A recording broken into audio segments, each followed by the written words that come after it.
ఇక future సిటీపై inch కూడా వెనక్కి తగ్గమంటాడు రేవంత్ రెడ్డి. కోర్టు కేసులు వేసిన ఎండ్రిని దాగిన అమ్మా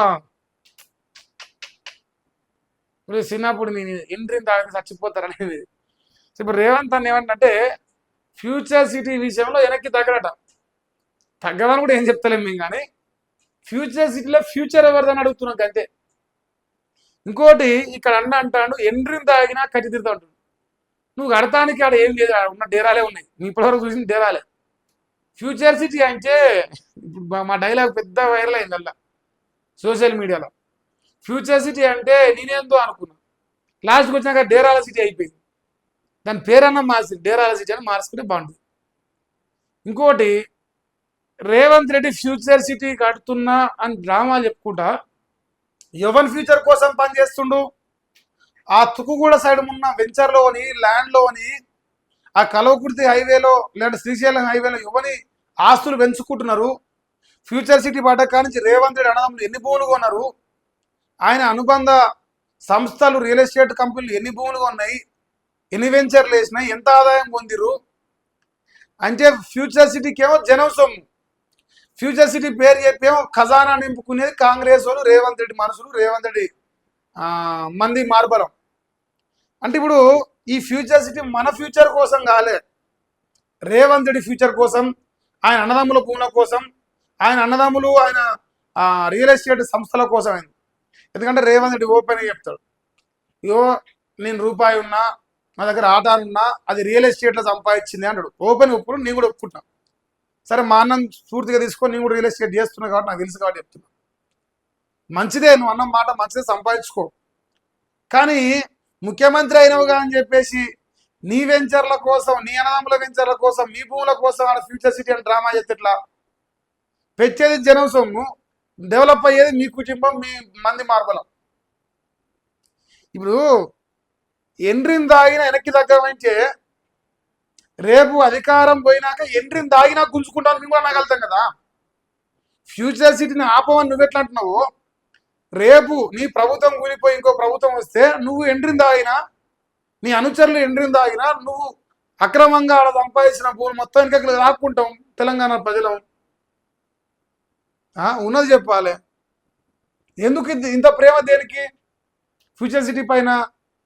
ఒకప్పుడు కేసీఆర్ గవర్నమెంట్ ఉన్నప్పుడు వెస్ట్ జోన్లో ఉండే డెవలప్మెంట్, హైటెక్ సిటీ, కోకాపేట, కొల్లూరు, గోపాన్పల్లి, లేదంటే ఇటు గచ్చిబౌలి, ఇటు సైడ్ ఉండేది డెవలప్మెంట్ వెస్ట్ జోను. ఇప్పుడు ఎట్లా తుక్కుగూడ సైడ్ మారింది? ఎందుకు మారింది? ఎవనుకున్నాయి అక్కడ భూములు? మెట్రో ఎందుకు ఫ్యూచర్ సిటీ అంటుండు? ఒకప్పుడు ఈడంగా గచ్చిబౌలి మీదంగా ఏదో అనుకున్న మెట్రోని అటు సైడ్ షిఫ్ట్ చేసింది ఎందుకు? లేదు కేసీఆర్ కుటుంబ సభ్యులు, లేదంటే కేసీఆర్ బీఆర్ఎస్ పార్టీ కార్యకర్తలు, నాయకులు ఇటు కబ్జాలో భూమిలో సంపాదించి ఇడంగా వేసుకుందాం అనుకో. మిగతా ప్రజలు కూడా ఇక్కడనే ఉన్నారు కదా. ఇంత కాకమ్మ కథలు చెప్తాడు. ఎవరి కోసం తెలియదా? ఇది పచ్చదనంతో విలసిల్లేలా అద్భుతంగా భవిష్యత్తు నగరం అట. పేదల సామాన్యుల ఆస్తులను హైడ్రా ముట్టుకోదట. ఈ జో వచ్చిందా? అసలు ముట్టుకోలేదా? అస్సలే. పేదోని కొంప మేము కూలగొట్టలేదు అని చెప్పురే, దండం పెడతాం. అది ఒక్క డైలాగ్ చెప్తే అయిపోయి, మీరు మంచోళ్ళు, మీ అంత మంచోళ్ళే లేదు. పేదోని కొంప ముట్టుకోలేదటనే. ఇప్పుడు దాని పేరేం పేరా, కుకటిపల్లి సైడు, మియాపూర్ సైడ్ పోతే ఎంతమంది పేదోని కొంపలు ఊలగొట్టరు, ఎంతమంది గోసపడుతురు అనేది కళ్ళకు కట్టినట్టుగా నీకు పడ్డ పచ్చకామరు మొత్తం పోతుంది. హైడ్రా రంగనాథ్ మరి పేదోడు ఏం కాదా? రేవంత్ రెడ్డి అన్న తిరుపతి రెడ్డి పేదోడు ఏం కాదు? ఓవైసీ పేదోడు ఏం కాదు? మరి వాళ్ళ కొంపలు గులగొట్టవైతుంది. హైడ్రా రంగనాథ్ కొంప ఉన్నదే నాలాలని చెప్తున్నారు కదా బక్క తెరుసను. ఇంకా డైరెక్ట్ మన తిరుపతి అన్నది డైరెక్ట్ చెర్లగా ఇచ్చిండు, దుర్గా చెర్ల. దాని తిరుపతి అన్న చెరువు అని పెడతాం. ఇప్పుడు దుర్గా చెరువు తీసేసి తిరుపతి అన్న చెరువు అని పెట్టి చెర్ల నిండా కట్టుకున్నాడు ఆయన. మరి ఆయన కొంప గులగొట్టరా? అంటే బలిసినోనికి బారాకుర్మాద్దు. మనం చేసే పనే అది. పేదోని కొంపల ఊలకొచ్చి బలిసినోని కాపాడుతున్నాం మనం. పేదోడు నడి రోడ్డు మీద పడతాడు. ఇవాళ నువ్వు కొంపగులో కొడితే తెల్లారానికి పిల్లలు పండుకుంటాను కూడా స్థలం లేదు, తింటాను కూడా పోలేదు. మనం ముందల పడతాం గసోటి పాపాలు చేసి. ఈయన ఊలగొట్టలేట. ఇక కబ్జాదారుల వీపు మాత్రం సున్నం చేస్తారట. అమ్మా షబాష్. ఇగో ఇప్పుడు రేవంత్ రెడ్డి ఏం చెప్పిండా, కబ్జాదారుల వీపు సున్నం చేస్తా ఉంటాను కదా. నేను ఒక మాట చెప్తా. కొండల్ రెడ్డి మీకు ఎరికేనా? కొండల్ రెడ్డి అనుముల అనుములను కానీ కొండల్ రెడ్డి తెలంగాణ రాష్ట్ర ప్రజలకు కళ్ళు కప్పి ఒక ఆఫీస్ పెట్టరు. పెట్టిండు. ఆఫీస్ ఏం తెలుసా? Settlement office. ఏందా సెటిల్మెంటు? కబ్జా చేసిన, సపోజ్ నేను కబ్జా చేసిన, ఓ 10 ఎకరాలు కబ్జా చేసిన. ఈ 10 ఎకరాలు నీకు రిజిస్ట్రేషన్ చేపిస్తా. నేను ఏం చేస్తానో ఏందో నీకు అనవసరం. మా అన్నతో చెప్తానా, మరేమంతన్నా ఇంకోటి పగలడు. ఈ 10 ఎకరాలు సపోజ్ ఒక ఎకరం 100 కోట్ల వాల్యుయేషన్ ఉంది. సపోజ్ గచ్చిబౌలి అనుకోరు, 100 కోట్ల వాల్యుయేషన్ ఉంది. 1000 కోట్ల భూమి నీకు కబ్జా చేసినప్పుడు రిజిస్ట్రేషన్ చేస్తే నాకు ఎంత ఇస్తావు? ఇది నడుస్తున్నది ఈ రాష్ట్రంలో. అంటున్నా కబ్జాలు చేసి నువ్వు ఏమంటాడు? కబ్జాలు చేసినప్పుడు వీపు సున్నం చెప్తా ఉంటాడు. చేయి సున్నం ఈయన ఎప్పుడు చేస్తావు? చేయి. నీ తమ్ముడేనా వీపు సున్నం ఎప్పుడు చేస్తావు చూస్తాం మేము కూడా. అది కూడా నేరుగా కొండలరెడ్డి కబ్జాలు చేస్తలేడు. కబ్జాలు చేసిన వాటి సెటిల్మెంట్ చేస్తా అన్నాడు. ఇది నిజం కాదా? ఈ రాష్ట్రంలో ఏ మూలకు పోయినా ఇది అందరు తెలిసిన చోలే. Open secret. కబ్జాలు చేయలేదా?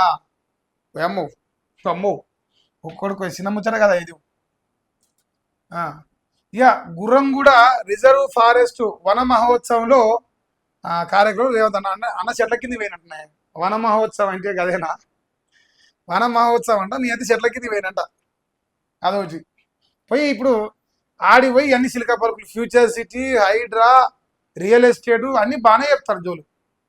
అటు ఓ పని చేయి, ఆ ఫ్యూచర్ సిటీలో ఎవడన్నా కబ్జా చేసినా చూసుకొని అనుచరులు, నీ అనుచరులు ఆడ కూడా ఎవడన్నా కబ్జా చేసినా చూసుకో.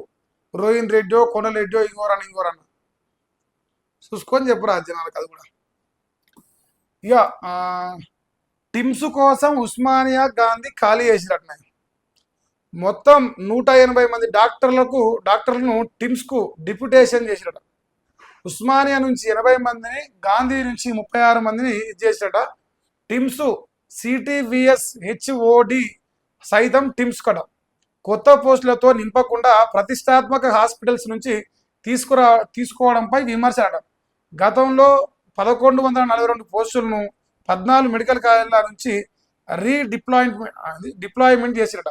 ఉస్మానియా, గాంధీ, నిమ్స్, నీలోఫరు, చెస్ట్ హాస్పిటల్లో సేవలపై ప్రభావం పడబోతుంది. ఇప్పుడు సింపుల్గా చెప్పాలంటే Telangana institute of medical sciences Kalvakuntla Chandrashekar Rao గారు హైదరాబాద్ వ్యాప్తంగా 3-4 ప్రాంతాల్లో ఓపెన్ చేసినట్టు. ఎర్రగడ్డ పోతే ఒకటి ఉన్నది, గెలుపునార్ సర్నార్ సైడ్ పోతే ఒకటి ఉన్నది. ప్రస్తుతాన్ని నాకు తెలిసిందైతే. ఇక మిగతా ఇంకేమున్నదో తెలియదు. ఆ టిమ్స్లో ఉద్యోగుల కోసం, డాక్టర్ల కోసం ఇప్పుడు ఉస్మానియాను, గాంధీని ఖాళీ చేసినాడు. వాడికి డిప్యుటేషన్ చేసి అక్కడ సేవలు అందించబోతున్నారు. మంచిదే.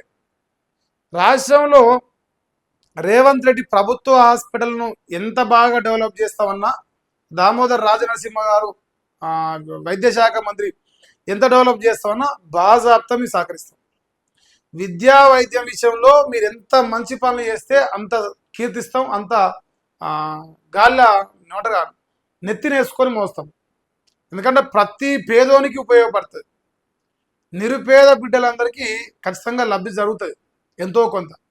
కానీ ఈ టిమ్స్ కట్టడంలో మాత్రం, ఈ టిమ్స్ కట్టిన విధానంలో కట్టిన ఆలోచన కల్వకుంట్ల చంద్రశేఖరరావుదే. ఎలాంటి భేషజాలు పోకుండా వాస్తవాలు చెప్పాల్సి వస్తే ఇది నిజం. కల్వకుంట్ల చంద్రశేఖరరావు అనేటువంటి లేకపోతే అది టిమ్స్ అనే హాస్పిటల్స్ లేవు. జిల్లాకో మెడికల్ కాలేజ్ ఇచ్చింది. అంటే మేజర్గా వైద్యం పైన కల్వకుంట్ల చంద్రశేఖరరావు ఫోకస్ చేశారు. దానికి తోడు ఈ మోడల్ స్కూల్స్. సరే, మోడల్ స్కూల్స్ అంటే అప్పట్లో అదేంది వైఎస్ రాజశేఖర రెడ్డి చనిపోయిన తర్వాత అప్పటి కాంగ్రెస్ గవర్నమెంట్లోనే డెవలప్ చేసారు కొంత. కేసీఆర్ అధికారం రాగానే ఓపెన్ చేశారు. మెడికల్ విషయంలో మేజర్గా హాస్పిటల్స్ విషయంలో వైద్యం విషయంలో మాత్రం కేసీఆర్ స్టెప్స్ ఈరోజు రాష్ట్రంలో ఇంప్లిమెంట్ అయినాయి. అది కాంగ్రెస్ క్రెడిట్ కొడతారు. ఇప్పుడు ఇందిరా మిల్లు అని అంటారు, అది కేసీఆర్ కట్టిన డబుల్ బెడ్రూమ్లే పేరు మార్చారు. ఇది కూడా గంతే.